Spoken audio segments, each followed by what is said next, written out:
या काठीच्या मागे जिन्याखाली इथं इथं बघा काय सांगताय जिन्याच्या बघा किती कशी इथे दिसतो गरम झालाय नाही तो इथं वर एक बर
तर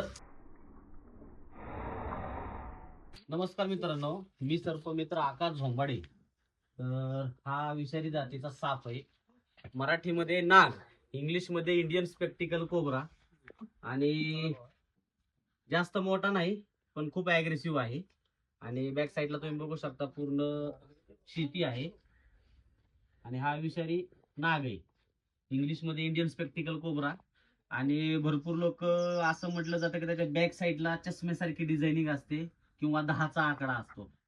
तर असं काय नाही मित्रांनो, कारण त्याला निसर्गानं दिलेली देणगी आहे, जेणेकरून एखाद्या शत्रूनं जर महाग त्याला बघितलं तर त्याच्यापासून त्याचं सेल्फ डिफेन्स होतं. जर इन केस ह्या सापाची बाईट झाली तर कुणीही अंधश्रद्धेला बळी न पडता सरळ आपल्या इथं म्हणजे ससून जायचं. सरळ विषारी आहे.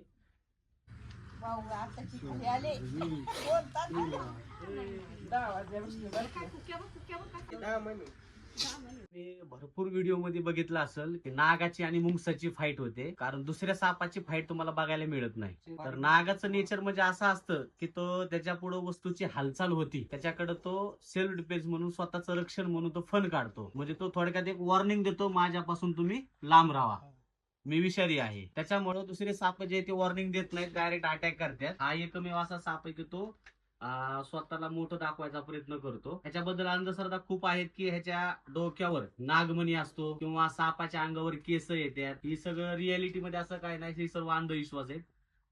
तर आपण त्याला पॅक करू.